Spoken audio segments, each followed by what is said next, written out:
첫 번째 사례 발표 맡게 된 제천시 자원봉사센터 운영요원 권영균이라고 합니다.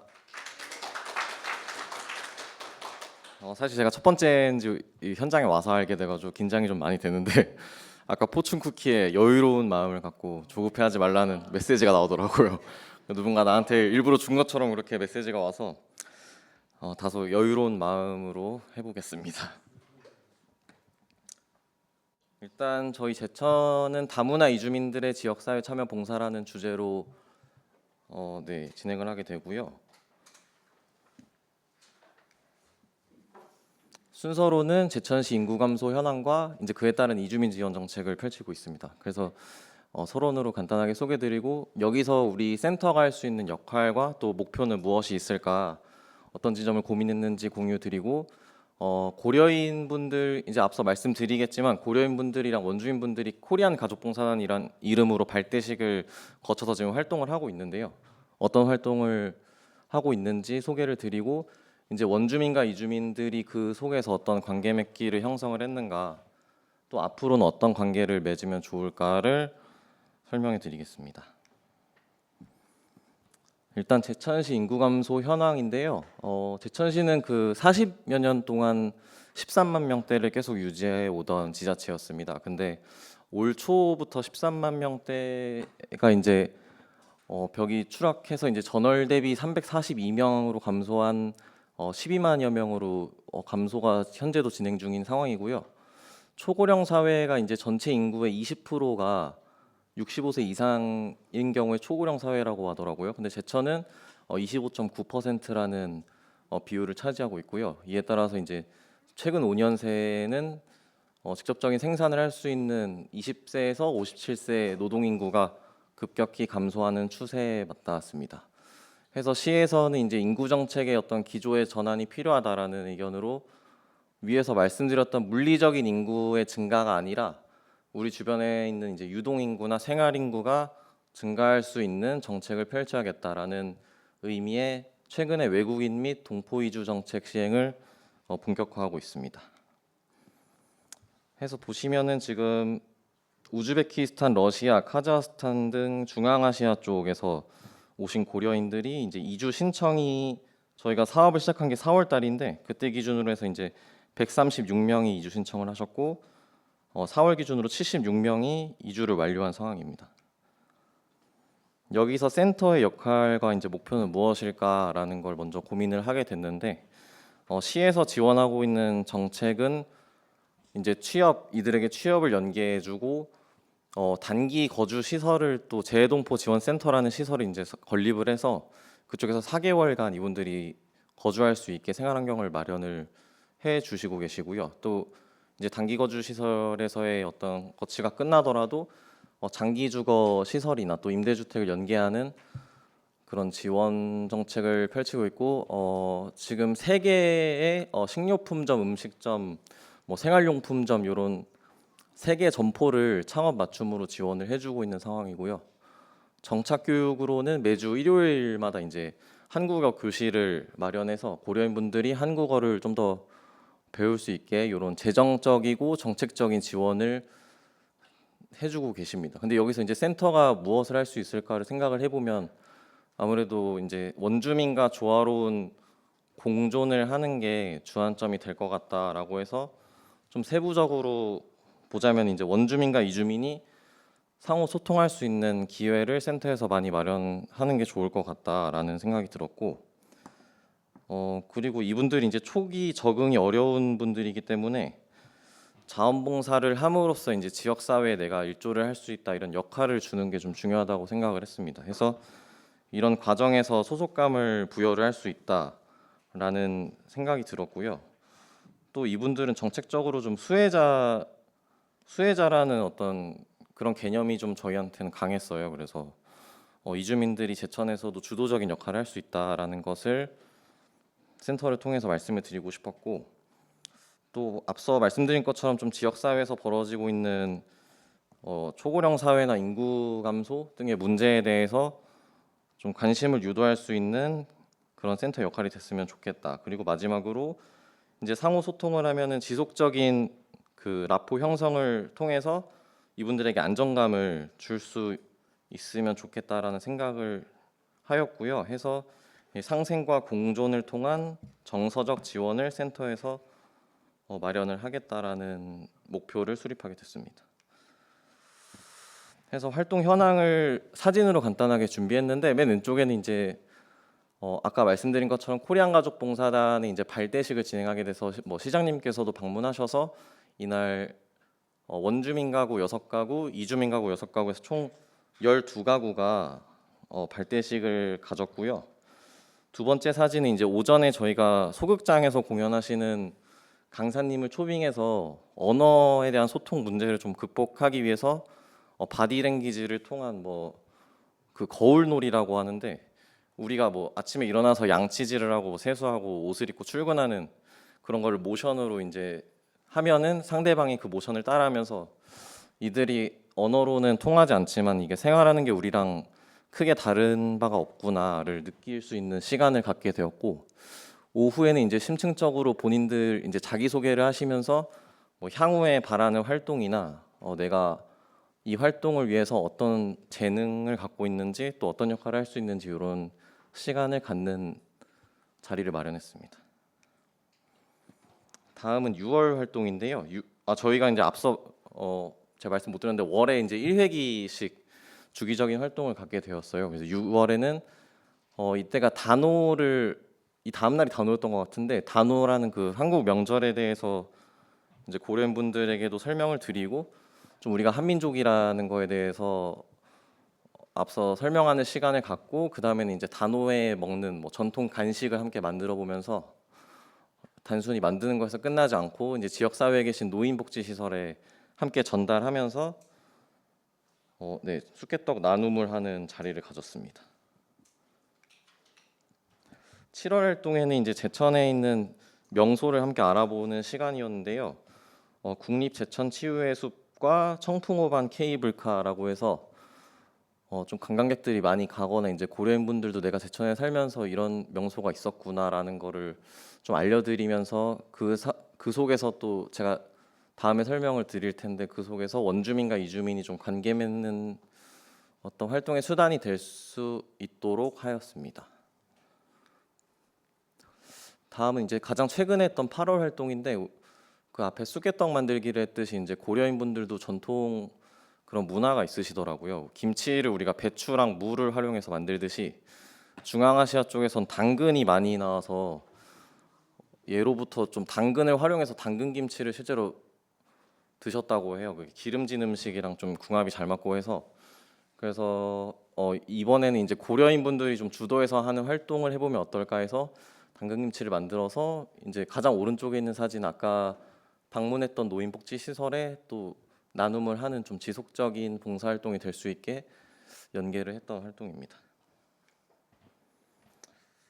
이 속에서 이제 저는 제가 발표자 중에 가장 유일하게 센터 실무자더라고요. 그래서 제가 느꼈던 어려웠던 점이나 그 속에서 찾았던 이제 멘토링 통해서 또 해결해 주신 방안이 있는데, 첫 번째로 어려웠던 건 이제 언어 소통이 아예 전혀 안 되세요. 뭐 영어나 이런 게 안 되니까 저희도 그런 거에서 어떻게 해야 될까, 바디랭귀지 뭐 이런 걸로는 아무래도 좀 한계가 있다 보니까 가장 처음 생각했던 거는 이제 우리도 그들에게 맞춤으로 그냥 인사말이나 매번 만날 때 그냥 단순하게 안녕하세요 이렇게 하는 것보다 좀 더 이렇게 친근감 있게 다양한 인사를 했으면 좋겠다 해서 사전에 제가 원주민 분들께 기초해야 제가 일부를 좀 자른 건데, 그걸 나눠드리면서 이렇게 인사를 해보시면 어떨까요? 이렇게 좀 그런 수단을 드린 거였고요. 오른쪽 사진은 이제 원주민의 봉사자 대표자 한 분과 이주민 대표자 한 분 이렇게 나와서 활동하기 전에 뭐 오늘 아침 인사나 뭐 서로 반가울 때 할 수 있는 인사를 소개하고 이제 다른 분들이 그걸 따라하는 그런 시간을 가졌었어요. 그래서 다음에는 이제 안녕하세요라는 인사보다 뭐 반갑다, 뭐 저는 러시아 인사로 만났으면 좋겠다 이런 시간을 가졌고요.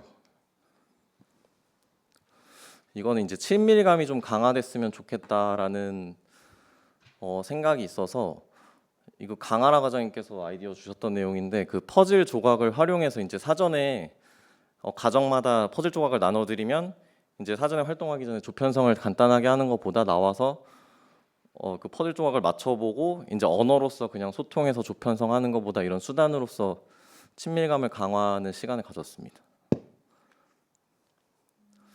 또 이거는 그 명소 알아보기 시간에 했던 활동인데 단순하게 그냥 명소에 가서 하는 것이 아니라 그냥 이제 이것도 친밀감 강화의 수단의 하나로서 저기 보면은 케이블카 정상에 저런 조형물이 있어요. 그래서 저런 조형물에 가서 함께 조편성했던 조원들끼리 가서 저 사진으로 사진을 찍어보자 한번 미션 포토라는 주제로 해서 가서 이렇게 오른쪽 모습처럼 사진을 찍어보면서 네, 서로 친밀감을 강화하는 수단을 가졌습니다.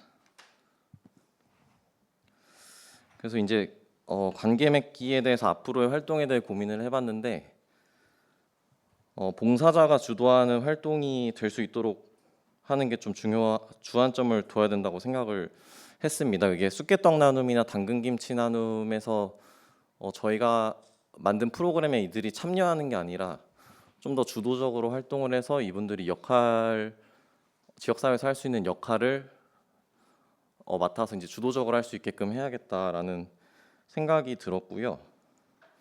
또 명확한 역할 분담을 통해서 친밀감과 책임감을 강화해야겠다. 당근김치를 만들 때 이제 사례가 들자면 고려인 분들이 주도적으로 할 수 있게끔 저희가 뭐 유튜브나 이런 데 레시피를 찾을 수 있는데 그거를 뽑지 않고 고려인 분들이 주도해서 해주세요 이런 식으로 진행을 했었어요. 근데 이게 좀 생각 안 했던 부분인데 이주민들이 아예 내가 이걸 맡아서 해야지 하다 보니까 원주민이랑 같이 하려고 하지 않고 본인들이 이렇게 주도적으로 너무 하시더라고요. 그래서 아예 역할 분담을 우리가 좀 원주민들에게도 역할 분담을 하고 했으면은 좀 더 세밀하게 진행할 수 있지 않았을까 하는 생각이 들었고요. 그리고 활동 이후에 소감을 나누거나 좀 감사 인사하는 시간을 가졌으면 좋겠다라는 생각이 들었는데 이제 그 고려인 당근김치 나눔할 때 저희가 점심을 다 같이 먹었는데 그날 먹은 닭갈비를 기증해 주신 봉사자분이 계세요. 근데 저희가 그거에 대한 설명을 좀 공식적으로 이렇게 드리고 감사하게 잘 먹겠습니다 이렇게 하는 좀 친밀감을 나눌 수 있는 기회가 있었으면 좋았는데 그런 부분에서 저희도 놓친 점이 많아서 좀 그런 거 있어서 관계 맺기를 잘 활용을 해야겠다 이런 생각이 들었고 또 마지막으로 이제 사전 회의를 거쳐서 활동에 대해서 일정을 공유하고 또 함께 고민하면서 의견을 나누는 시간이 있으면 좋겠다. 저희가 매번 활동을 하면 당근김치를 만들고 이제 나누는 거에 그치지 않고 이제 그거 활동 이후에 뭐 이런 점이 있어서 좋았다 또는 이런 거에 감사했다라는 그런 의견을 나누는 시간을 가졌으면 좋겠다라는 생각을 가졌습니다.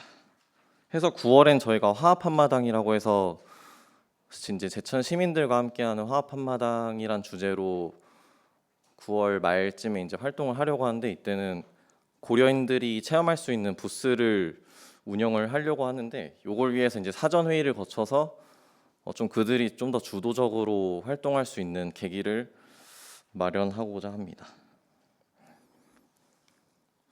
그 제천 사례 발표는 여기까지 말씀을 드렸고요. 제가 좀 두서없이 말씀을 드렸는데 좀 더 도움을 주시거나 이런 시간이 되었으면 좋겠습니다. 그래서 네, 모자란 발표지만 들어주셔서 감사합니다.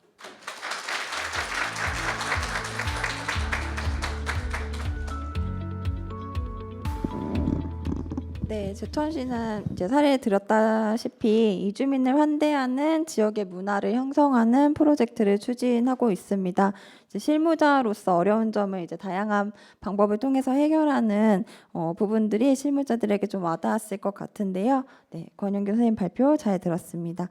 네, 다음으로는 태안의 발표를 들어볼 텐데요. 태안은 이주민의 이주를 예방하기 위해서 주민이 주도하는 자원봉사자인 관계 안내인을 양성하는 프로젝트를 추진하고 있습니다. 아까 실무자는 이제 제천시 센터 혼자 발표하신다고 하셨는데 저희가 사실 발표자분들의 좀 이렇게 다양한 분들을 모셨어요. 이번에는 태안군은 남면 주민자치위원회에 이제 주민자치위원회가 태안군 센터와 같이 협업해서 진행을 하고 있거든요. 그 주민자치위원회의 변영균 위원장님을 모시고 사례를 들어보도록 하겠습니다.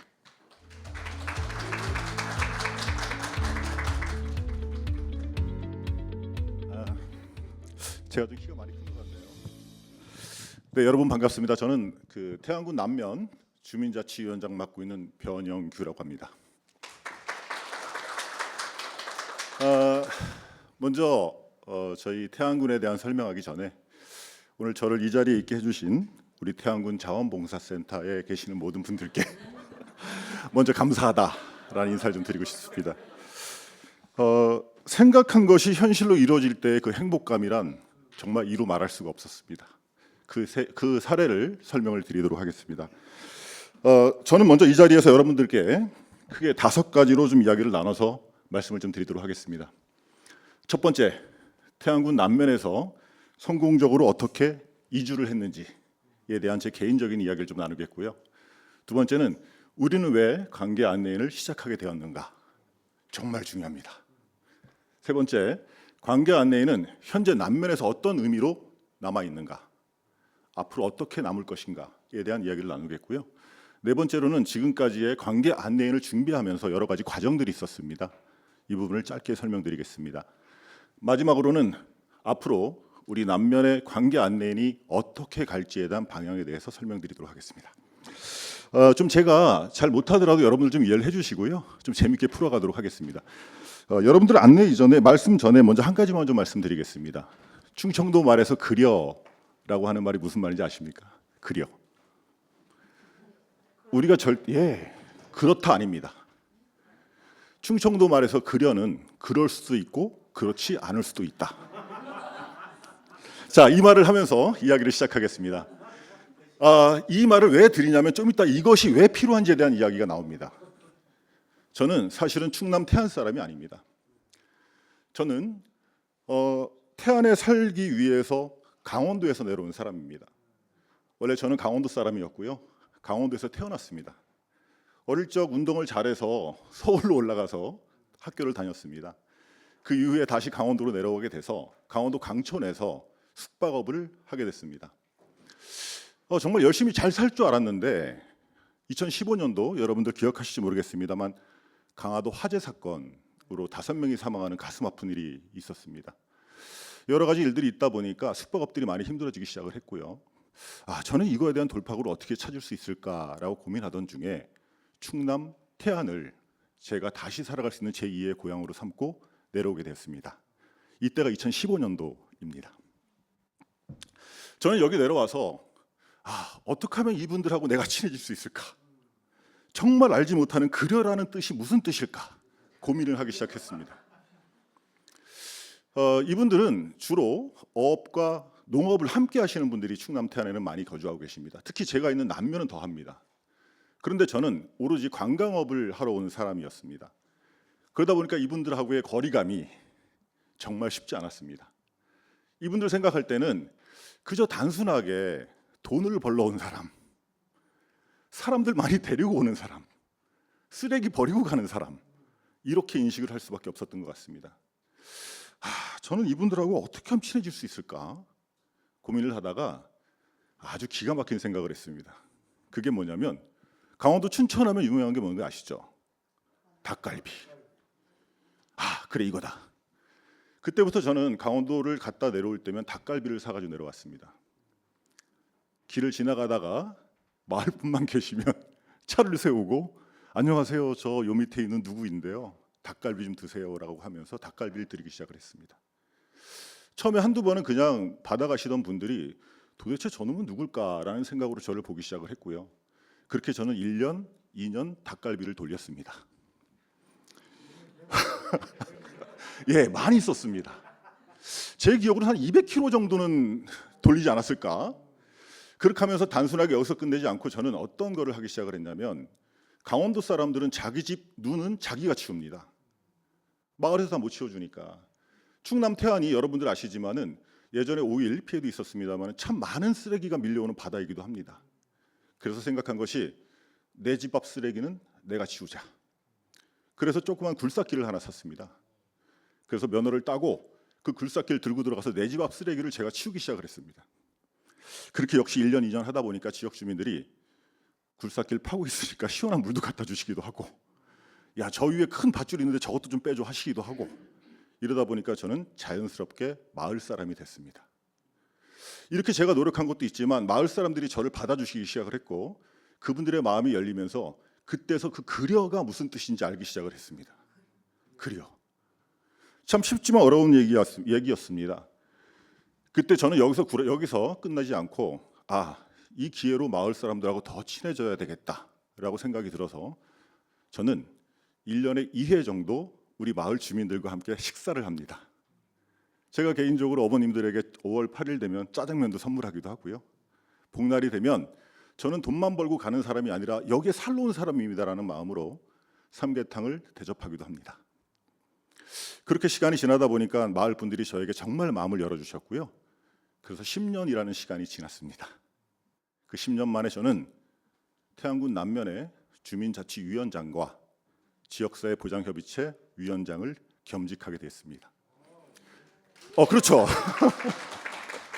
그렇죠. 여기서 박수 한번 쳐주셔야죠. 박수 한번 더 세게 한번 쳐주시면 안 될까요? 네.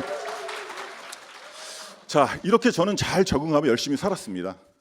잘 열심히 살았는데 웬 관계 안내인? 자, 두 번째 이야기 나누고 싶은 이야기입니다. 저는 정말 열심히 사회를 산다. 내가 태안 사람이 되려고 열심히 살았다고 했지만 저처럼 잘 적응하는 사람도 있었지만 그렇지 않으신 분도 있었습니다. 아시겠지만 지역에 내려와서 지역 사람들과 친해지려면 그 사람들의 심리를 이해해야 됩니다. 이주민들은 이렇게 생각합니다. 내 것, 내 땅. 내가 내려와서 땅을 샀으니까 내 땅이 어디까지인지 궁금하잖아요. 측량하는 겁니다. 그리고 뭐 하느냐? 말뚝 박습니다. 말뚝을 박는 순간 지역 주민의 가슴에 말뚝을 박는 거하고 똑같습니다. 이 말이 무슨 말이냐면 내 것을 지키다 보면 분명히 잃는 것이 있습니다. 지역 주민들은 매일 걷던 길이고 매일 지나다니던 도로인데 서울에서 어떤 놈이 와가지고 땅 샀다고 앞에다 말뚝 박고 울타리치기 시작하면 내가 봐도 미울 것 같아요. 평생 내 어머니도 내 아버지도 다니던 길을 내 거라고 찾기 시작을 하는 겁니다. 서울에선 그랬으니까. 아니 도심에선 그랬으니까. 그런데 누구라고 말씀드릴 수는 없습니다. 개인 프라이버시가 있으니까. 제가 알고 있는 어떤 분도 바로 그렇게 하기 시작을 했습니다.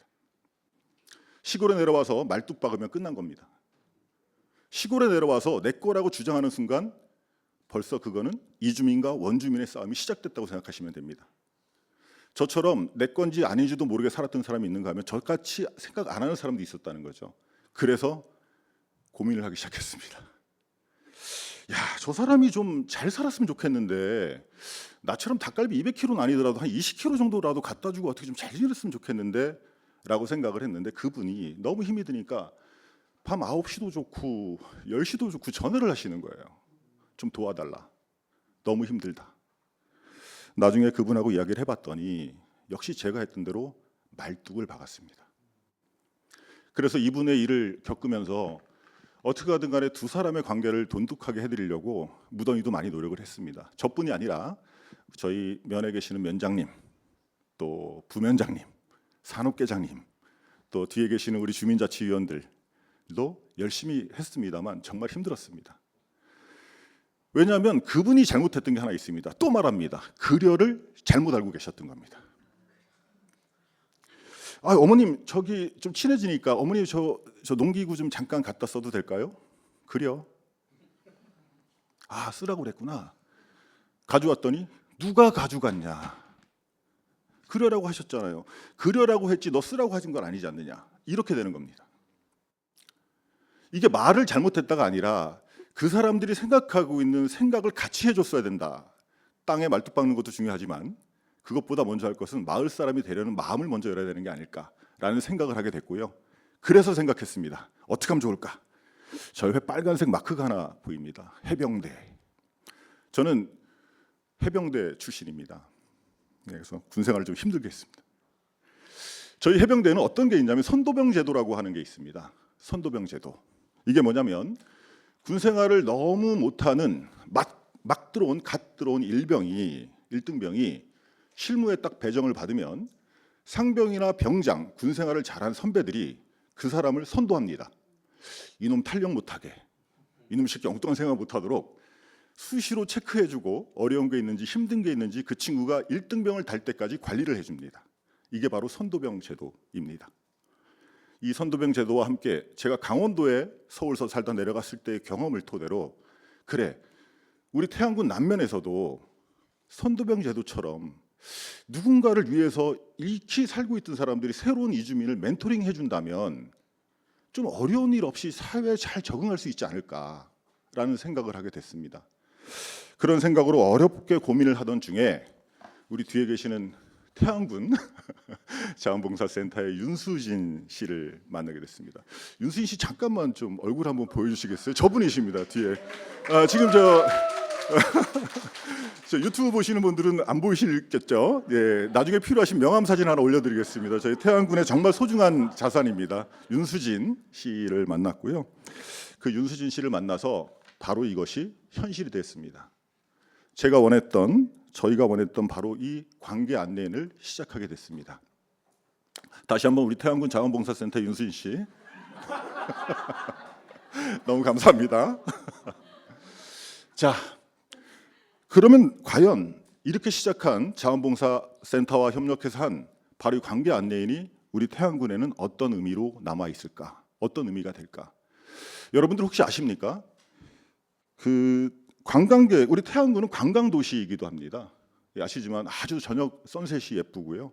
그리고 해루질 막 캐면 조개가 막 나옵니다. 우리 태안에 많이 놀러 오십시오. 바지락, 동죽, 백합, 맛조개 없는 게 없습니다. 그런데 이 관광객이 많이 온다는 게 몇 명이 와야 과연 한 사람의 이주민, 현지 사시는 사람의 만큼의 경제 효과가 있는지 혹시 아십니까? 저는 이 얘기 듣고 깜짝 놀랐습니다. 어디선가 발표했던 사례를 봤더니 180명의 관광객이 와야만 한 사람이 거주하고 있는 사람의 경제 효과가 있다는 겁니다. 그러면 적응 못하는 그분이 아까 말했던 그렇게 막 싸우던 분이 다시 자기는 가겠다고 지금 맘먹고 있어요. 처음에 열심히 살려 내려오신 분이 옆집이랑 막 싸우다 보니까 고소고발하고 이제 문제점이 다다란 거죠. 열심히 살려고 왔던 그분이 바로 나는 이제 서울로 갈 거야. 다시 여기주를 꿈꾸고 있는 겁니다. 그분을 붙들고 싶은데 붙들 방법이 없어요. 땅 때문에 싸웠으니까 말뚝박고 서로 고소고발했으니까. 그래서 생각했습니다. 저분을 보내고 180명의 관광객을 더 받을 바에는 저 사람을 붙들자. 저 사람을 가지 못하게 붙들어 놓으면 그게 좋지 않을까. 그래서 생각했고 그래서 바로 시작한 것이 우리 남면의 생각입니다. 말씀드립니다만 우리 관계 안내인은 남면의 희망입니다. 이것을 함으로 인해서 경제 효과도 불러일으킬 수 있다고 생각을 하고요. 그래서 살기 좋은 남면이 분명 될 거라고 생각하고 있습니다. 자, 좀 말이 길었죠? 자, 그렇다면 어떻게 관계인을 안내했는지 빨리 말씀드리도록 하겠습니다. 먼저 우리 또 태안군 자원봉사센터입니다. 태안군 자원봉사센터 윤수진 씨와 함께 여러 가지 작전을 짰습니다. 업무 협약을 했고요. 그 다음에 저희가 관계 안내인에 대한 위촉식을 가졌습니다. 그리고 남면주민자치위원회 모든 분들이 1차 양성교육이라고 되어 있는데 1차, 2차에 걸친 양성교육을 받았습니다. 물론 태안군 자원봉사센터에서 전적으로 모든 것에 대해서 기획을 해주셨고요. 2차에 대한 양성교육을 받으면서 우리 남면 주민들은 자긍심과 함께 애양심을 기르고 우리가 어떻게 이들을 대할 시에 대한 교육을 열심히 잘 받았습니다. 자, 이 말은 뭐냐면 저희는 준비가 됐습니다. 이제는 단 한 명도 이주 오신 분을 놓치지 않을 겁니다. 태안군에 살고 할 겁니다. 그리고 그들의 또 자식들이 태안군에 살면서 우리 태안이 가지고 있는 인구 소멸에도 그런 일이 없도록 최대한 노력하려는 것이 바로 저희 관계 안내인의 취지라고 봐주시면 될 것 같습니다. 자, 마지막인데요. 그럼 앞으로 관계 안내인을 어떻게 하고 싶냐? 저는 이렇게 생각합니다. 최소한 3년의 기회는 주셔야 될 것 같습니다. 지금 이주하신 분이 다시 그분이 멘토링을 할 때까지 시간은 3년 정도는 필요하다고 생각합니다. 벙어리 3년, 귀머거리 3년 이런 것처럼 3년의 시간을 주십시오. 그 시간을 주신다면 저희는 그분들이 다시 마을을 위해서 봉사자로 탈바꿈할 수 있고 그 다음에 지역 내 모든 것이 이런 것들이 우리 태안군에 확산이 된다면 태안군이 가지고 있는 어려움을 조금이나마 덜 수 있지 않을까 생각을 합니다. 마지막으로 태안군 이주민 컬렉션 플랫폼에 성공적인 결실을 맺고 이로 인하여 타 시도에 모범이 될 때까지 저희 남면 주민자치위원회 25명의 의원들은 최선을 다해서 열심히 하려고자 하는 마음을 가지고 있습니다. 여러분들께서 3년 후에 정말 남면주민자치위원회가 잘 성공했는지 꼭 이 자리에 서서 다시 한번 성공 사례를 발표하는 그날까지 최선을 다해 열심히 노력하도록 하겠습니다. 감사합니다.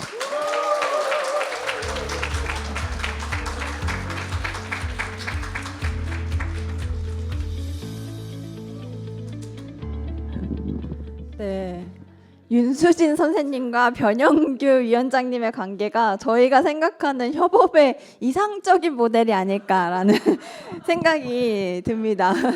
네, 이주민이었던 위원장님에게 이번 프로젝트가 갖는 의미가 이제 있어서 더 와닿았던 것 같고요. 당사자이기 때문에 이주민에게 필요한 도움들을 더 많이 주실 수 있을 것이라고 생각이 듭니다.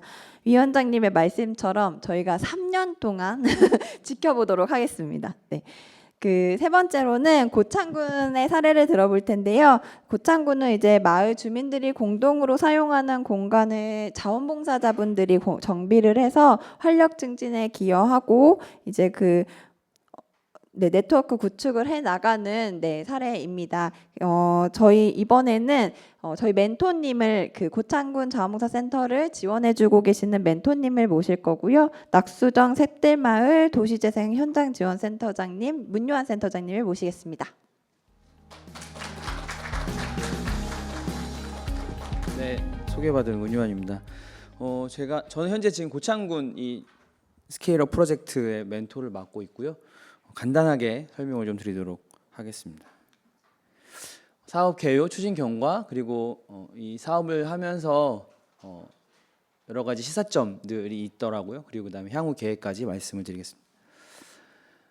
본 사업은 4월부터 올 10월까지 사업비 2천만 원으로 사업이 추진되고 있고요.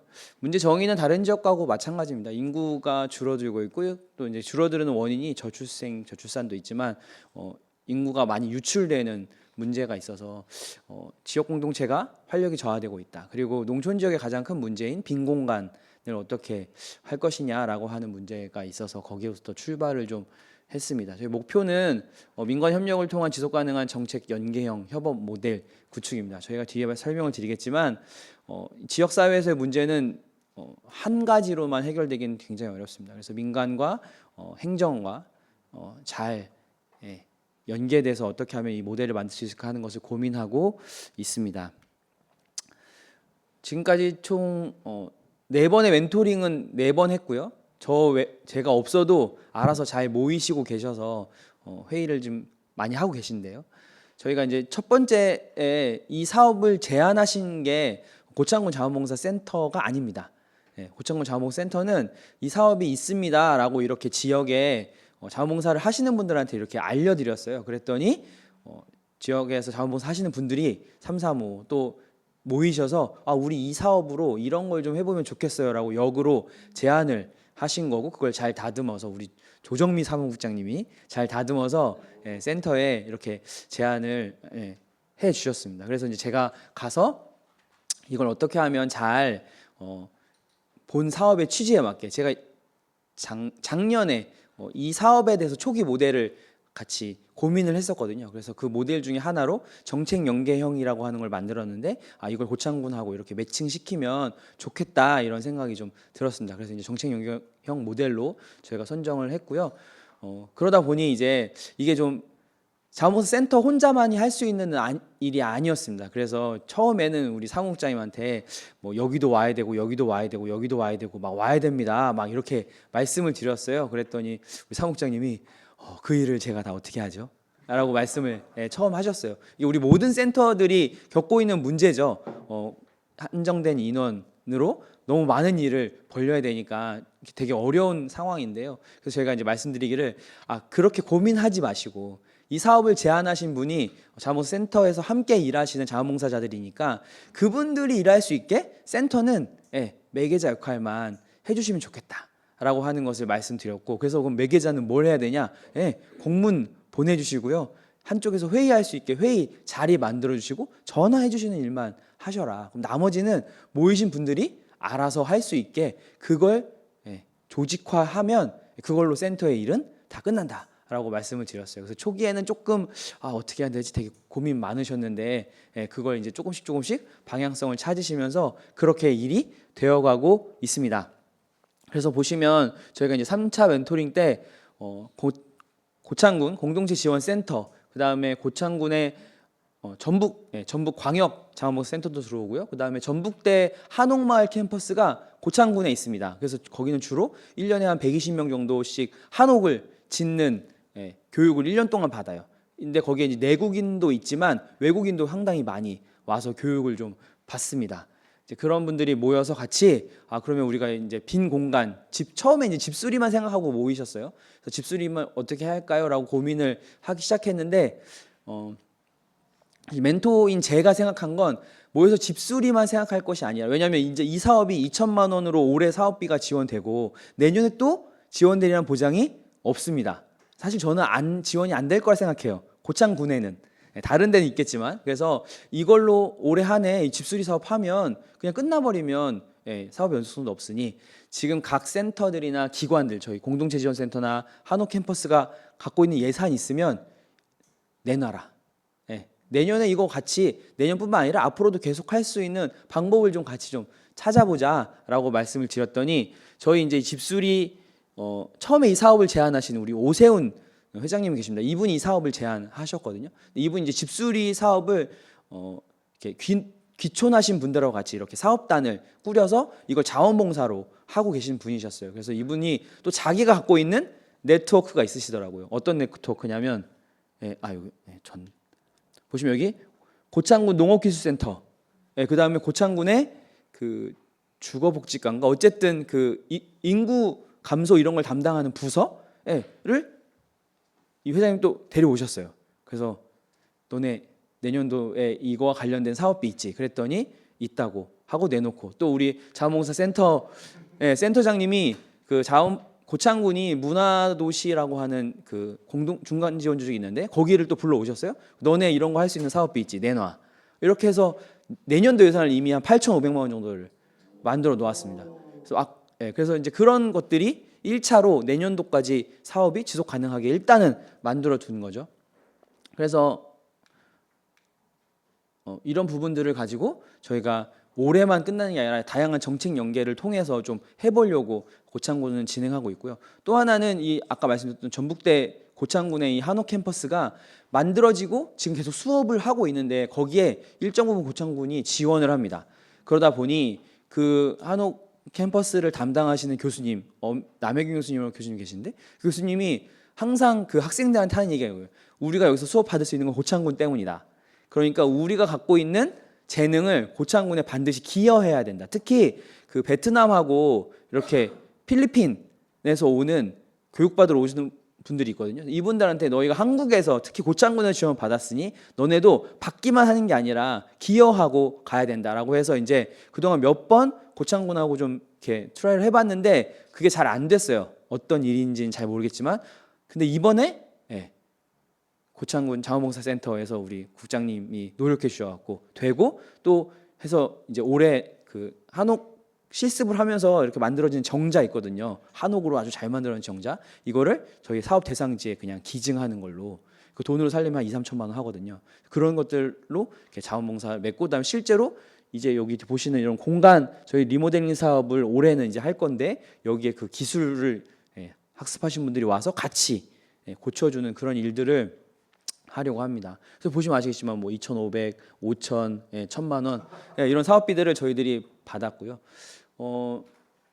여기서 끝나는 게 아니라 저희가 이제 앞에, 그러니까 사업비 연계뿐만 아니라 그 고창군 공동체 지원센터에서 동네 돌봄 시범 사업을 좀 추진하려고 해요. 그래서 거기가 대상인 마을에 마을회관을 저희가 이제 자원봉사 센터에서 수리하고, 그 수리된 공간으로 가지고 동네 돌봄, 주로 아마 이제 급식과 관련된 어르신들 반찬 돌봄이나 급식 돌봄 이런 걸 할 건데 그거의 공간으로 활용하는 것으로 하고, 또 그 공간을 활용해서 전라북도 자원봉사센터는 전문 자원봉사단이 있습니다. 별도로 뭐 의사, 한의사 뭐 이런 분들, 물리치료사 이런 분들 계셔서 그분들이 이제 이쪽에 와서 직접 그 동네 어르신들에게 그런 자원봉사를 할 수 있도록 그렇게 공간에 연계될 수 있는 사업들을, 정책 사업들을 계속해서 이렇게 맺어가는 그런 일들을 지금 추진하고 있습니다. 그래서 시사점을 좀 말씀드리면 일단 첫 번째는 사업의 지속성을 좀 어느 정도 담보했다. 예, 자원센터에서 내년 2천만 원 안 주셔도 고창군 자원센터는 일단 이 일을 할 수 있다. 이렇게 좀 되고요. 또 하나는 중앙자원봉사 센터에 우리 여기 강할 팀장님하고 자주 내려왔어요. 고창은 초기에 좀 힘들었거든요. 이게 진짜 될 거냐라고 막 서로 고민들이 많으셔서 좀 갈팡질팡하는 것들이 있었는데 계속해서 좀 관심 가져주시고 막 와주셔서 사업 추진에 큰 도움이 됐다라는 말씀드리고요. 이제 아래 세 가지는 좀 필요한 건데요. 지속적인 학습하고 전문성 강화를 통해서 센터 역량 강화가 좀 필요합니다. 여러 가지 이 매개자의 역할을 하려면 각각 사업들이 어떻게 다른 데서 진행되고 있는가 하는 것들도 이 자원센터에서 실무자들이 알아야 되거든요. 그래서 이제 그것들을 알아야 어디에 뭐가 있는지를 아니까 그걸 연계할 수 있어요. 그래서 이제 그런 학습들이 좀 필요하고요. 정책 연계를 독려하고 그다음에 자원센터의 정책 이해도가 향상해서 그다음에 이제 마지막 그 협상력을 좀 강화해야 될 필요가 있습니다. 뭐 여기 행정에서도 오신 분들 계시지만 사실은 공무원분들이 본인의 사업을 놓고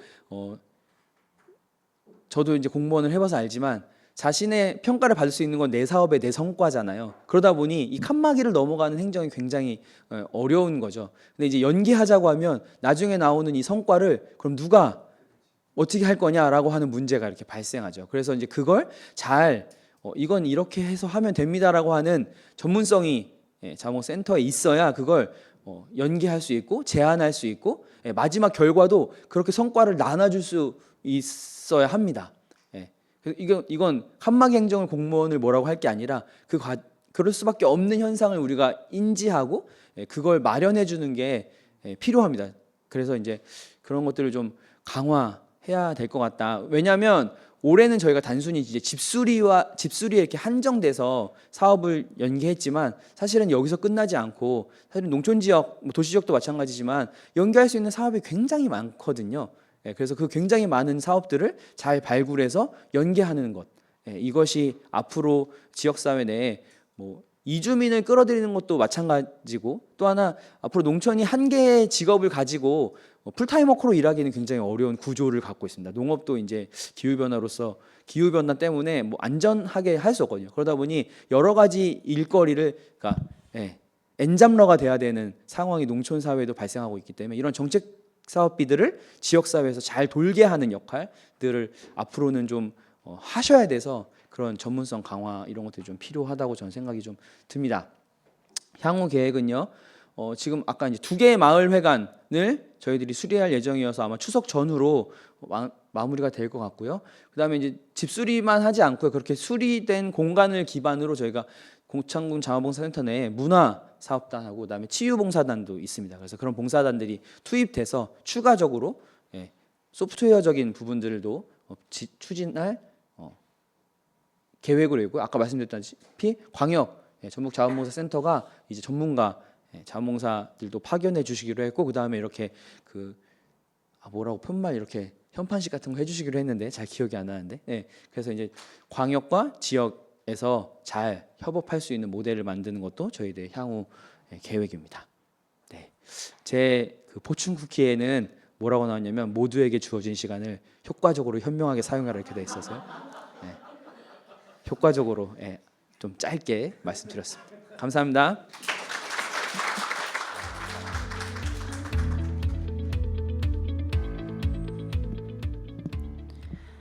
네, 그 많은 센터들이 사실 예산과 인력의 어려움을 겪고 있어요. 방금 이렇게 시작하기 전에도 저한테 따로 여쭤보신 센터들도 있고요. 근데 이제 지속 가능성 확보를 위해서 필요한 지점들을 딱 집어서 발표해 주신 것 같습니다. 그리고 고창에서는 5개 센터 중에 유일하게 광역센터가 협력을 한 곳입니다. 그래서 저희가 이제 정책과의 연계 그리고 광역센터의 역할 이런 것들은 저희가 향후에 다시 잘 정리해서 공유드리도록 하겠습니다.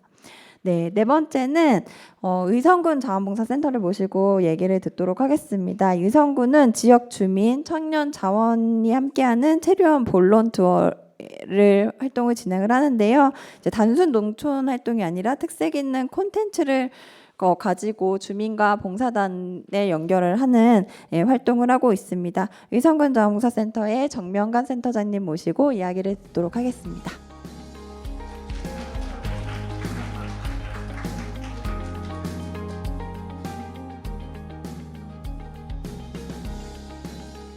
예, 반갑습니다. 방금 소개받은 경북 의성군 종합자원봉사센터장 정명관입니다. 인사드리겠습니다. 예, 제 이름이 명관입니다. 구관이 명관이다.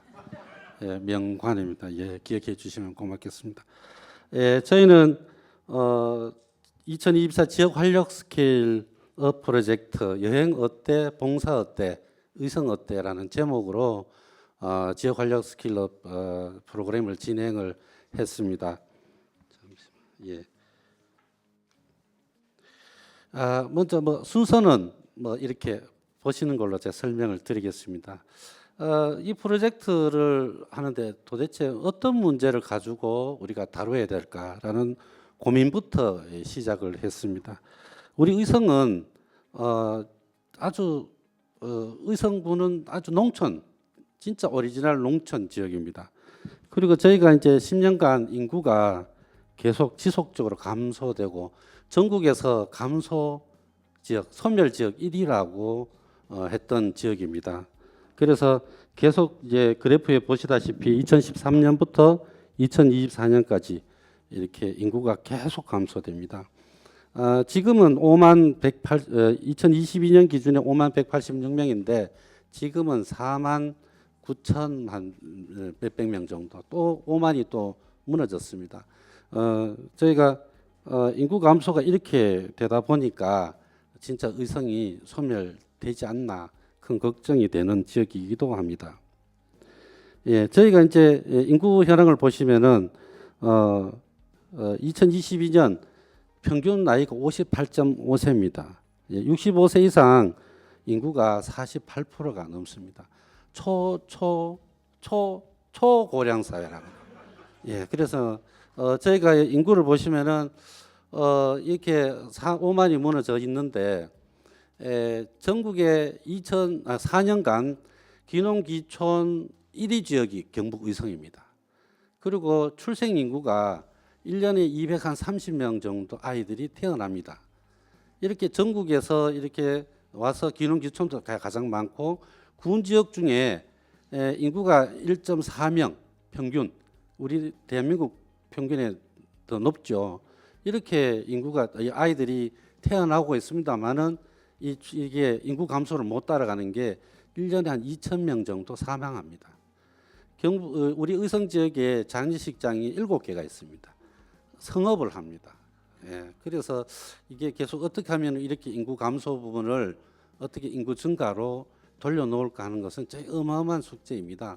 그래서 저희는 이제 이를 통해서 지역 활력 스케일업 이 프로그램을 진행하면서 우리 지역을 많이 찾아줄 수 있는, 의성에서 찾아와서 이렇게 정착할 수 있는 이런 분위기를 어떻게 만들어 볼까 하는 고민들을 해왔습니다.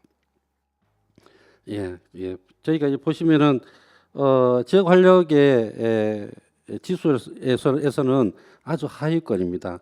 4개 지역 지역 활력 발전 지수가 4개 영역에서 이렇게 이게 삶의 여유 공간 분야가 평균 이제 경북 1위로 전국 이렇게 되어 있습니다만은 우리가 지역에서 우리가 가장 이렇게 개선해야 될 부분은 이렇게 여유 공간, 삶의 공간이 없어서 지역에 있는 그 외부에 있는 청년들이나 이주할 수 있는 그런 분들을 의성 지역에 살게 하더라도 이렇게 살 수 있는 공간이 아주 부족해서 되게 어려움이 많습니다.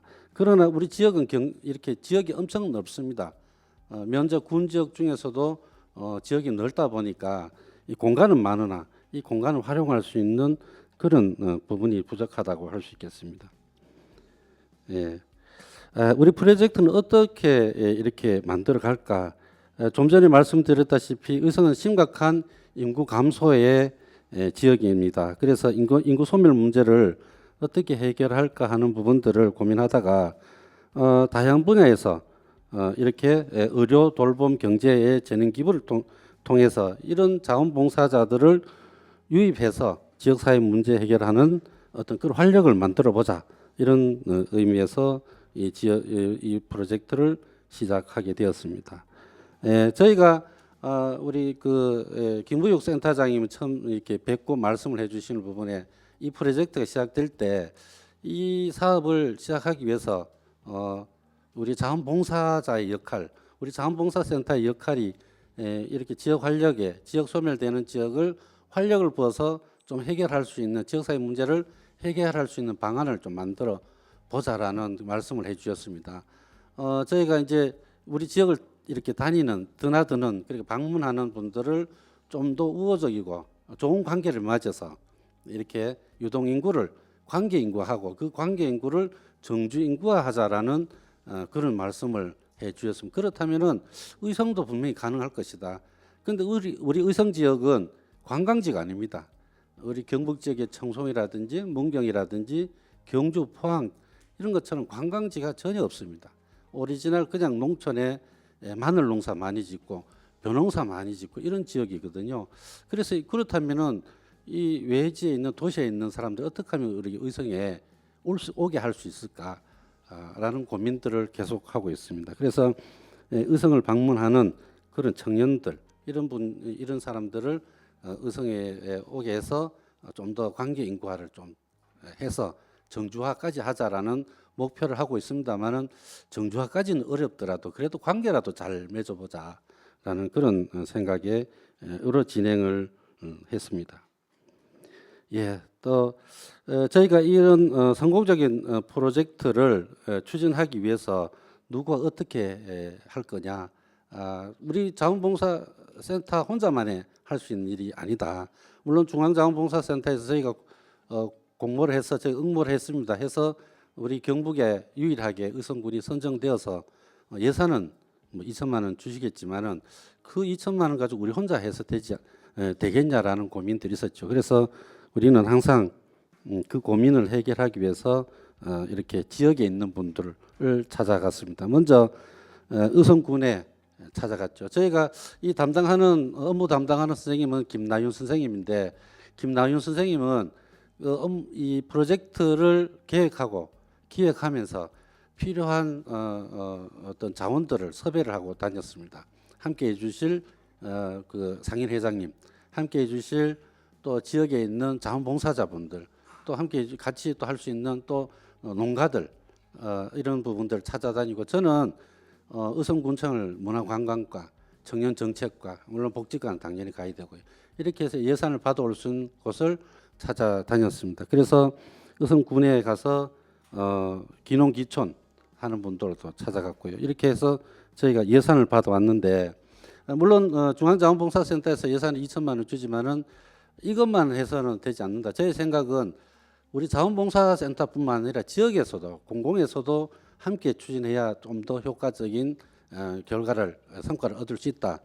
해서 의성군의 그 문화관광과에 찾아가서 예산 한 200만 원을, 그러니까 학생들이 와서, 그러니까 우리 의성을 찾아오는 사람들이 이렇게 각 지역을 다니려면 또 움직이는 교통수단이 있어야 된다고 해서 문화관광과에 가서 이제 관광버스를 운행할 수 있는, 탈 수 있는 예산을 받아왔고요.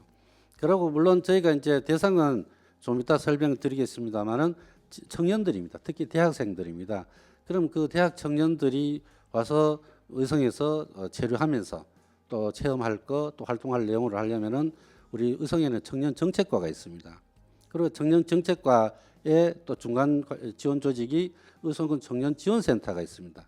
그래서 거기서 한 500만 원을 받았고, 그 외에 우리 의성군 자원봉사센터에서 추경을 해서 한 100만 원을 더 만들어서 그 280만 원의 돈, 2,800만 원의 돈을 마련해서 진행을 하고 있습니다.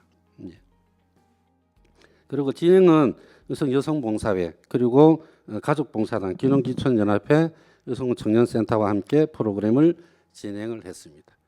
예, 이렇게 해서 저희가 이제 추진하게 되었는데, 이거는 이제 사업 설명을 하고 각 단체를 만나서 사업 설명을 하고 협력 기관들을 정했고, 그리고 참여자를 모집하고 여기 프로그램을 진행하게 되었습니다. 예, 일정입니다. 2028년도에 7월 10일에서 7월 12일간 2박 3일간 진행한 내용입니다. 강남대학교 사회복지학과하고 용인예술대학교 간호학과 학생들이 2박 3일간 40명이 와서 함께 진행했습니다.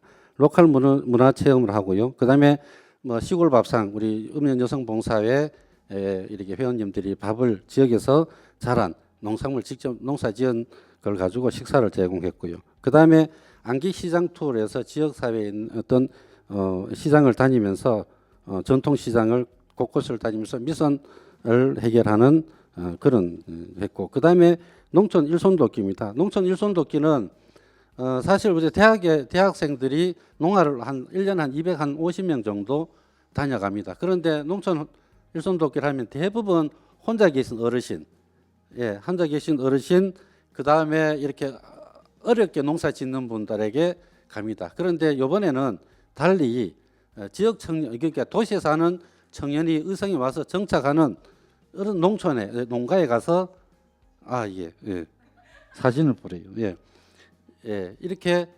여기는 이렇게 와서 그 맥주 만드는 이런 농촌 청년들이 있습니다. 이 청년들에 가서 직접 이렇게 농촌 활동을 할 수 있는, 그러니까 농촌에 와서 일을 하면 혼자 열심히 일하는 어렵게 사는 어른들 모습 본단 말이죠.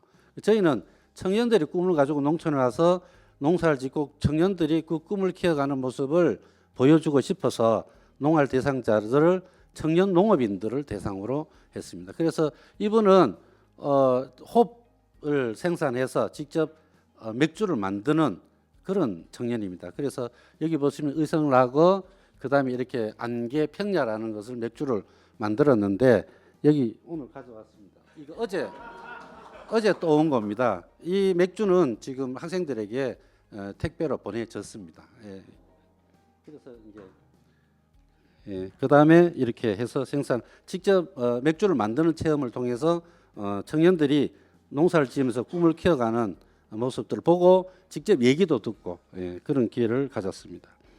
예, 그다음에 이제 시골 박람 의성 읍면여성 봉사 회원들이 이 학생들에게 식사를 제공하고 있는 모습들입니다. 그다음에 또 청년들이 내가 청년 정책 와서 우리 의성에 와서 어떻게 정착을 하면서 뭐가 어려웠는지, 뭐가 좋았는지라는 걸 직접 청년들에게 경험담을 얘기해 주는 그런 기회를 가졌습니다. 그다음에 전통시장을 다니면서 미션을 수행하면서 지역의 농촌 문화를 또 체험을 하고요. 예, 그리고 여기 홈 농장입니다. 홈 농장에 가서 직접 홈을 보고 그 외에 이제 풀 뽑고 농촌 일손돕기를 돕는 모습입니다.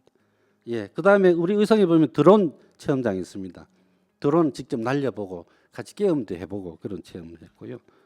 예, 이거는 이제 이게 의성 조문국 박물관에 가서 우리 지역의 전통 문화를 이제 역사를 또 배우는 시간을 가졌습니다. 여기는 아스파라거스죠. 예, 그 농장입니다. 이 발음이 시간이 지금 이 농장에 가서 풀을 뽑고 이 농사를 짓는 그런 방법들을 또 직접 얘기를 듣고 직접 이렇게 농촌 일손돕기를 하는 모습입니다. 예, 이렇게 마무리를 지었고요. 이제 2차는 9월 6일, 9월 7일 내일 모레 또 진행을 합니다. 여기는 벽화 활동을 하고요. 그다음에 로컬 푸드 식사를 하고 로컬 문화 체험들을 할 계획입니다. 예, 그다음에 잠깐만요. 9월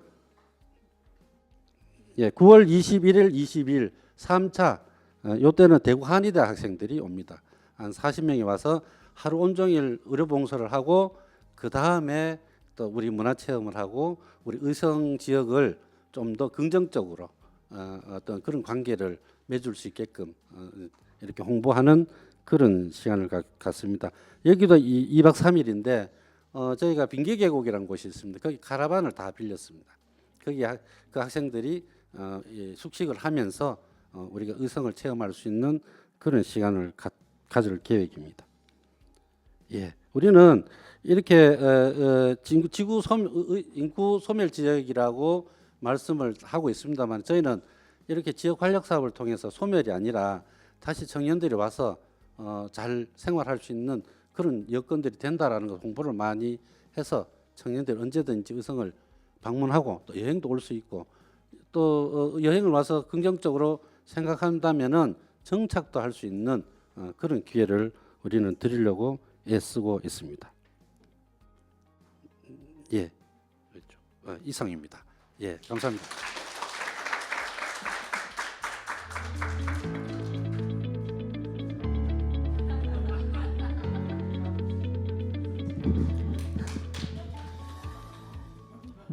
네, 그 인구 감소 관련된 이제 얘기를 하면 청년 인구 감소에 대한 문제 이 부분이 거론이 많이 되고 있습니다. 의성은 사실 근데 그럼에도 청년 조직들이 많이 들어온 지역 중에 하나로 알고 있는데요.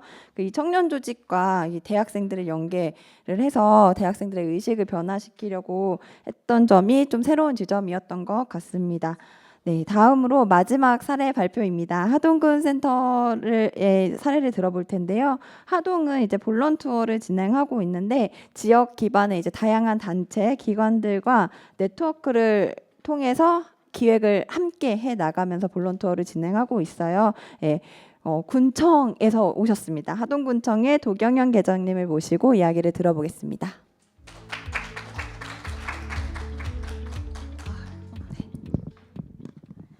반갑습니다. 별천지 하동에서 근무하고 있는 교류 협력 담당 도경련입니다. 발표하기 전에 분위기상 한마디 하고 가겠습니다. 이 말을 안 하면 하반기 남은 사업이 안 될 것 같아서 열심히 제1선에서 열정을 가지고 모든 사업을 하시는 하동자원봉사센터 여상선 팀장님을 소개드립니다. 나중에 카메라에 한번 해주십시오.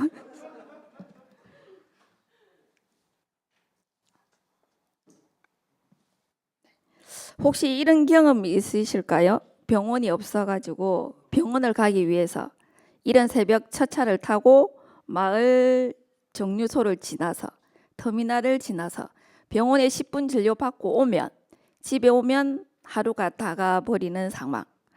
또 버스가 배차 시간이 있습니다. 배차 시간이 2시간씩. 그 배차 시간을 맞추려고 2시간을 걸어서 정류장을 가본 경험이 있으실까요? 현재 우리 하동은 이런 문제를 체감하고 있는 인구 감소 지역입니다. 2024년 8월 현재 전체 인구수가 49,984명입니다. 65세 이상 인구가 16,687명, 인구의 40.7%입니다. 40.7%가 고령 인구이기도 합니다. 하동에서는 지역의 활력을 불어넣기 위해서 어떠한 일을 하고 있고 프로젝트를 함께하는 많은 주체들과 어떻게 협업하고 상생하는지를 간략히 소개드리겠습니다. 사업 추진의 슬로건입니다. 하동자원봉사 첫걸음, 인생 이막 첫걸음입니다.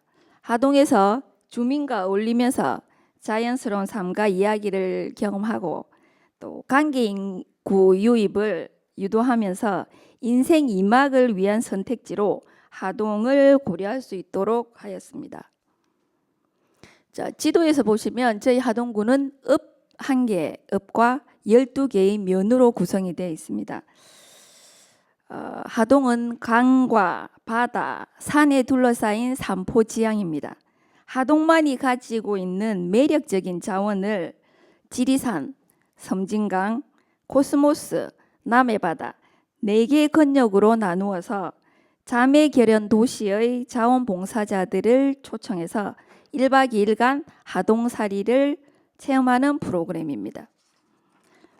프로그램을 추진하게 된 배경은 앞서 말씀드렸듯이 하동은 전체 인구의 40.7%가 65세 이상 고령자인 인구 감소 지역입니다.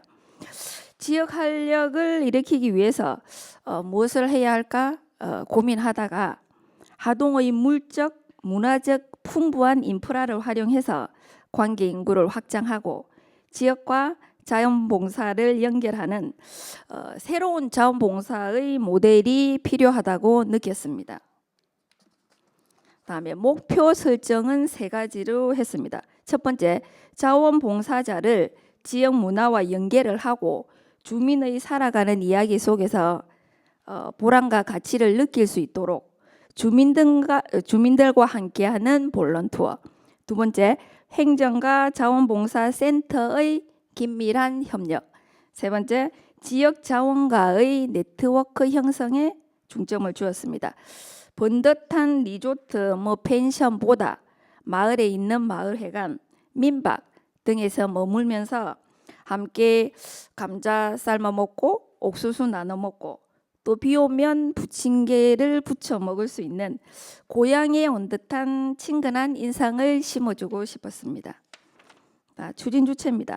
추진 주체는 자원봉사센터, 행정, 지역 자원, 또 자원봉사 간의 상호 연계로 추진을 했습니다.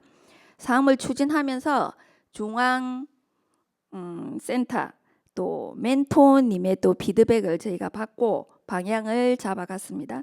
주민과 함께하는 활동을 계획하고 지역 내 또 자원을 찾아서 마을 활동가들을 양성하는 논루와 협동조합이 저희는 있습니다. 그분들을 만나서 마을 활동가와 하동의 강점을 찾아가면서 자원봉사센터와 직접 협약을 맺는 등의 노력을 기울였습니다. 단순 자원봉사에서 벗어나서 상호 존중을 기반으로 한 결연을 확대하기도 하였습니다. 다음 주요 내용입니다. 주요 내용으로는 주민 욕구를 파악하고 해결하고 관계를 형성하는 주민생활 밀착형 봉사활동, 또 주민이 직접 가이드가 되어서 인프라를 소개하고 관계를 강화하는 마을 활동가와의 마을 투어, 또 계련 지역 봉사자에게 하동의 매력을 보여줄 수 있는 지역 자원을 활용한 콘텐츠 체험으로 3가지 부분에 초점을 맞추었습니다. 세부적으로 상반기에는 지리상권, 섬진강권 프로그램을 진행을 마쳤고 하반기에는 코스모스권, 남해바다권을 준비 중에 있습니다.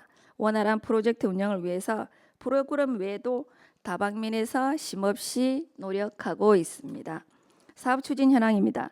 첫 번째, 구역별 지역 예산을 확보하는 데는 저희 군청의 지역 활력 추진단, 문화체육과, 관광진흥과 관계부서와 협의 중에 있습니다. 또한 내년도 저희는 업무 보고를 마쳤는데 공모 사업뿐만이 아니라 자체 사업으로도 이렇게 협업하는 볼런투어를 진행하도록 군수님께서 또 이게 칭찬을 해주셨고 예산도 확보가 되어 있는 부분입니다. 박수 한번 치주십시오. 미리 선제적으로 하고 있습니다, 센터장님. 두 번째, 마을 활동가를 참여 봉사자로 유도하는 부분은 마을 활동가들이 기존에 또 다 봉사활동을 하셨던 분들로 확인이 되어서 사업 추진하는 데는 어려움이 없었습니다. 세 번째, 주민들의 마을 활성화 의지 정진 및 재참여 의사를 확인하고자 설문조사를 하고 있습니다. 마지막으로 자원봉사자 연계 활성화를 위해서 기존에 계획했던 센터와 센터만의 관계에서는 벗어나서 센터와 봉사단체 간의 결연으로 자매도시 확대 추진 중에 있습니다. 추진 사례입니다. 첫 번째, 지리상권. 지리상권은 6월 8일에서 9일까지 청안면, 옥종면, 지리산을 따라 위치한 지역을 중심으로 선인들의 지혜와 정기를 얻을 수 있는 프로그램을 진행으로 첫 발을 내딛었습니다. 마을길 정비로 주민 생활에서 느끼는 문제를 해결하고 마을 활동가와 함께 지방 정원으로 지정된 다소랑 정원이 있습니다. 거기서 명상 및 힐링 요가를 하고 기농인이 운영하는 목장에서 목장 체험을 하며 주민의 삶에 가까워지는 시간을 가졌습니다. 배달민족 성전인 삼성궁 아시죠? 삼성궁 투어 및 서당 체험도 같이 했습니다. 서당 체험으로 지역자원 컨텐츠를 활용했습니다. 다음은 섬진강 건입니다. 섬진강은 6월 20일에서 23일까지 하동읍, 화계면, 악양면, 섬진강 줄길 따라 있는 지역으로 솔레음과 녹차향을 그윽하게 느낄 수 있는 섬진강권에서 활동을 했습니다. 하동 송림공원에서 모여 백사장 플로킹 봉사활동을 하고 생태 해설사 활동도 활발히 하시는 마을 활동가와 함께 숲 해설을 겸한 맨발 걷기, 야생 차밭 트레킹, 섬진강 달마중 공연을 통해 자연을 느꼈습니다.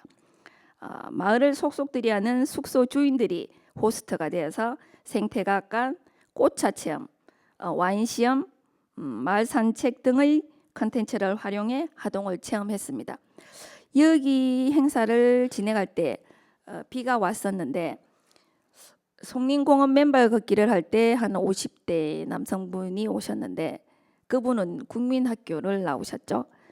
50년 전에 국민학교 다닐 때 이에 처음으로 비를 맞아보고 솔레음을 맞고 해서 너무 좋았다.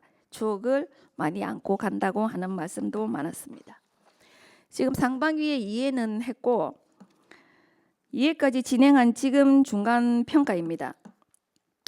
추진 주체들과의 적극적인 협의로 지역에 숨겨진 자원을 발굴하고 활용하는 기회가 되었습니다. 자원봉사자들에게 하동의 자연스러운 모습과 긍정적인 인상을 지어서 주었고 정책의 한계를 넘어서 생활인구에서 관계인구로의 확장을 자연스럽게 각인하였다는 효과를 보았습니다. 반면 권역마다 저희가 농촌 지역이기 때문에 인프라가 그렇게 좋지는 않습니다. 인프라 편차가 커서 일부 프로그램이 축소가 되거나 센터 간 협의 중에 관리자 입장에서 봉사자들의 안전을 고려하다 보니 참여 봉사자 모집에 애로사항이 있기는 했습니다. 이런 문제는 유연하게 프로그램은 조정하고 군 자원봉사 단체를 통해서 외부 지역 자원봉사자와의 협약으로 해결할 수 있었습니다. 자, 향후 계획입니다. 남은 2회차는 코스모스권 남해 바다권 운영입니다. 보다 주민 생활이 가까이 할 수 있는 프로그램 발굴을 하고 권역별 편차를 줄일 수 있도록 논의를 이어갈 생각입니다. 또한 새로운 기농 기촌 정책으로 발전할 수 있도록 관련 부서와 지속적인 협의를 이어가고 이 프로젝트로 연결된 마을 활동가들과 지속적인 간담회를 통해서 상호 유기적인 관계를 이어가도록 하겠습니다. 마지막으로 자매결연 지역 및 단체와 활발한 교류 활동을 통해서 관계를 해서 삼촌 사도의 배우지로 하동을 인식할 수 있도록 계속 노력을 하겠습니다. 다음은 하동 어디에서 어떤 일이 일어날까요? 하동으로 오시면 답이 있습니다. 감사합니다.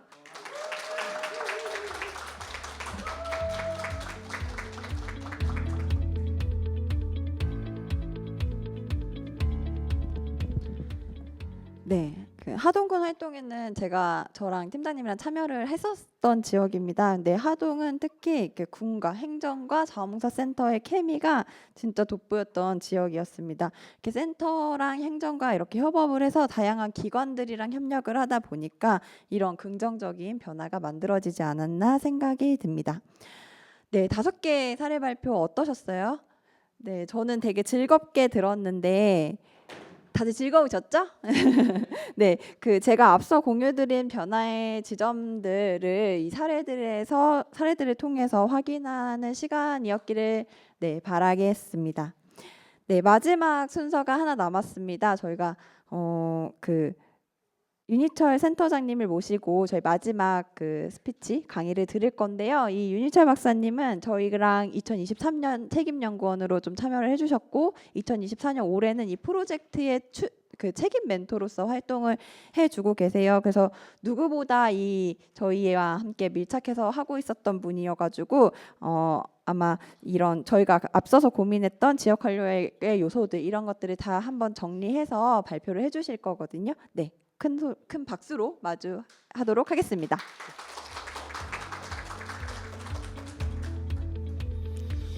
네, 소개를 받은 윤희철입니다. 반갑습니다. 작년에 중앙센터에서 연락이 왔습니다. 김욱 센터장님이 연락이 왔는데 사람을 찾고 있었습니다. 지역을 조금 알고 또 지역 개발이나 도시 계획을 조금 알고 또 자원봉사에 대한 이해도 조금 있으면서 시골에 살고 있는 사람 저한테 연락이 왔습니다. 그래서 그냥 아무 생각 없이 한번 뵙죠 해서 만났는데 이런 정말 재밌는 얘기들을 하셨어요. 근데 저는 사실 개인적으로 제가 지역에서 활동할 때 자원봉사센터를 어떤 시각으로 바라봤었냐면 전국을 바라보니 특히 군 단위의 인구 감소 지역에서는 현재 대부분의 사회단체들이 지금 문을 닫고 있고 또 고령화 문제도 심각해지고 힘을 잃고 있는데 지역을 돌아보니까 자원봉사센터들은 마지막까지 그 지역을 수호하고 지켜야 될 정말 중요한 조직으로 활동하고 계시더라고요. 그걸 보면서 이게 정말 큰 위협인데 이거 잘 활용하면 센터를 통해서 뭔가 만들어낼 수 있겠다는 생각이 들었습니다. 그래서 그 일을 하게 됐고요. 저는 사실 작년은 정말 연구하시는 분들하고 지역을 돌아다니면서 계속 대화하고 소통하고 하면서 자료들을 만들었다면 올해는 작년에 만들었던 것을 한번 실증 한번 해보는 정말 좋은 자리였는데 사실 너무 쉽게 하고 있어요. 지금 제 입장에서는. 근데 그 이야기를 좀 드리면 먼저 저는 총괄 멘토로서 활동을 하고 있는데 정말 중요한 분들 두 분이 지금 저쪽 끝에 계십니다. 저만 소개하면 안 되니까 저 두 분 소개를 드리면 제일 끝에 앉아 계신 분은 이창님 선생님이신데 민주주의 기술학교 학교장님이시기도 하고 현재 지금 방금 발표한 하동 지역의 멘토로서 엄청난 역할을 하고 계십니다. 큰 박수 부탁드리겠습니다. 네. 하동 팀장님 굉장히 여팀장님 굉장히 박수 크게 해주셨고요. 그리고 방금 고창 발표하셨던 우리 문유한 센터장님은 정말 중요하게 고창에서 여러 어려움들이 사실 있어요. 이게 오늘 발표하신 내용들 정말 아름답고 멋있고 좋은 이야기만 했잖아요. 사실 그 안에서는 이거 우리 처음 해봤잖아요. 수많은 시행착오들이 있습니다. 그걸 다 감내하면서 진행을 하고 있는데 고창의 우리 문요한 센터장님께도 큰 박수 좀 부탁드리겠습니다. 사실 이제 일정 때문에 오늘 이 자리에 못 오신 이제 제천을 담당하고 계신 김난희 선생님 그리고 또 의성 도와드렸던 우리 박수진 선생님 이렇게 계시는데 그 다섯 분이 계셔서 저는 사실 너무 수월하게 하고 있습니다. 이렇게 말씀드리고요. 자 그러면 간단하게 저한테 주어진 시간이 그렇게 길지 않습니다. 아주 간단하게 왜 우리가 이것을 해야 되는지에 대한 이야기 그리고 이 과정을 어떻게 하고 있고 그리고 앞으로 우리는 무엇을 해야 될 것인지에 대한 아주 간단한 이야기만 하고 마치겠습니다. 왜냐하면 사실은 5가지 주요한 엑기스를 앞에 5분이 다 하셨어요. 그리고 저한테 마무리를 하라고 하는데 저는 사실 별로 할 말이 없습니다. 하지만 그래도 종합해서 우리가 왜 이것을 해야 되는지 그리고 앞으로 어떻게 나아갈 건지에 대해 얘기를 해야 될 것 같아서 제가 그 말씀을 드립니다. 글씨를 깨알같이 어떻게 하다 보니 이렇게 만들어졌는데 딱 오늘 사실 다른 분들이 PT를 알았으면 이렇게 만들지 않았을 건데요. 제가 텍스트가 많습니다. 하지만 가장 중요한 건 방금 앞서 말씀드린 대로 여러 위험 요인들이 있습니다. 근데 이건 당연히 우리 사회가 고도 성장 시대에서 벗어나서 저성장 시대로 넘어가면서 지금 맞닥뜨린 현실인데 이미 선진국들은 20-30년 전부터 이미 봉착하고 있는 현실이고요. 이러한 문제를 우리 그러면 어떻게 해결해 볼까가 사실 자원봉사의 역할이라고 생각합니다. 예를 들면 지금 폭염 때문에 너무 더우시죠. 예. 폭염 대응하기 위해서 국가와 지방정부 굉장히 열심히 많은 일들을 하고 있습니다.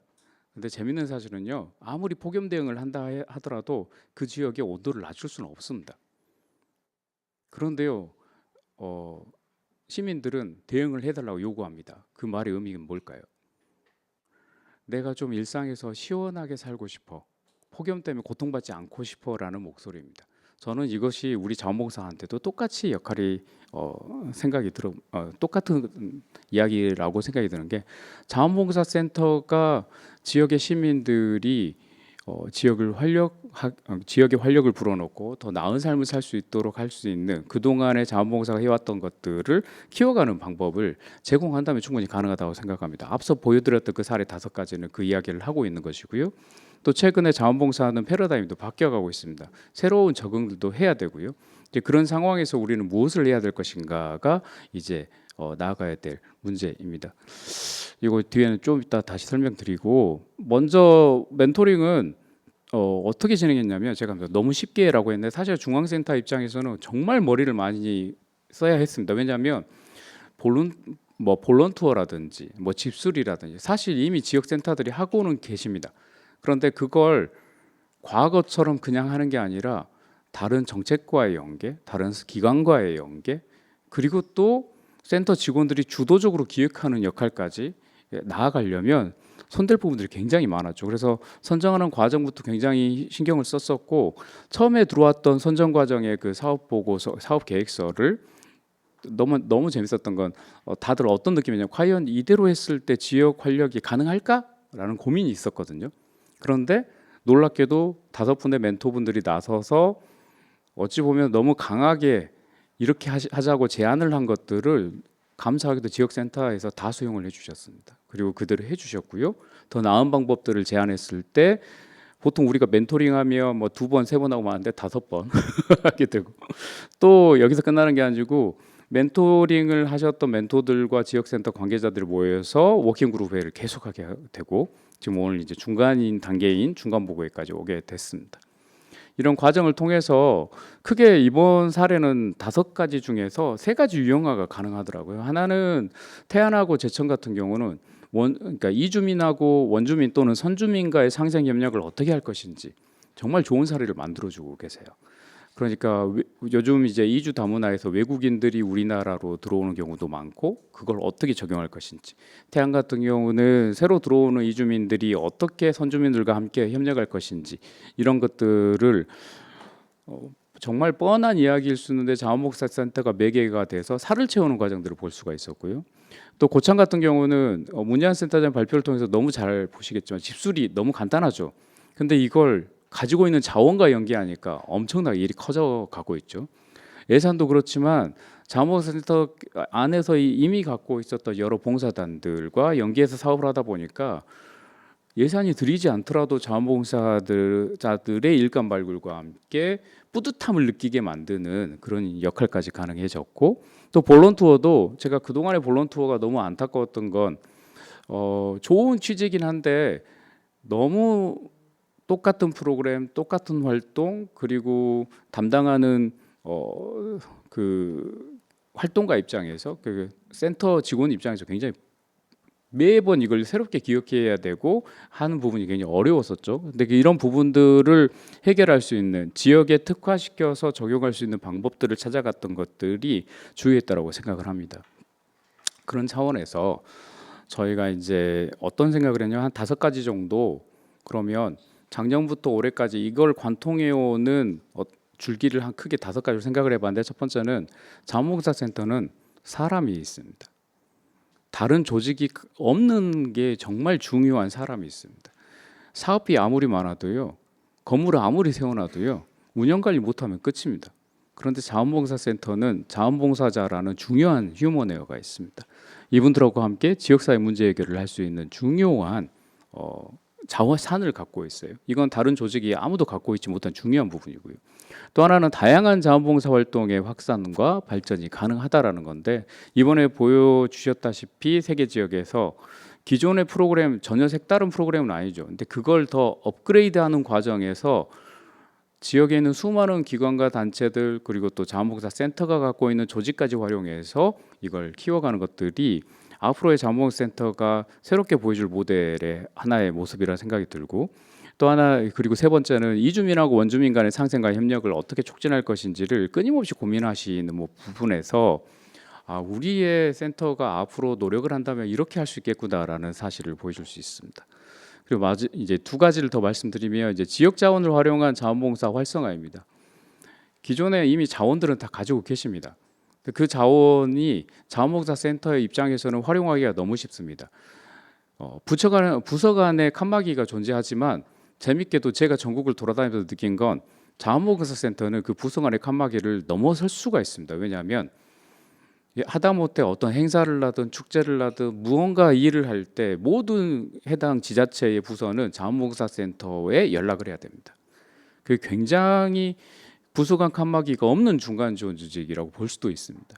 그걸 넘어서면 그래서 자원봉사 센터에 활동하시는 활동가들께서는 그런 요청이 들어왔을 때 단순히 인력 수급만 하는 게 아니라 수요처에 대한 자원봉사자 공급만 보는 게 아니라 그것에 어떻게 우리가 활용할 수 있을지, 좀 더 자원봉사 센터가 가지고 있는 다른 자원을 어떻게 더 연계할 수 있을지를 통해서 지역 활력 증진을 할 수 있겠다는 생각이 들었고, 마지막으로는 고창의 사례를 통해서 우리가 잘 볼 수 있었다시피 정책 실행 협력 강화, 성과 공유 이 부분이 굉장히 중요하다고 생각합니다.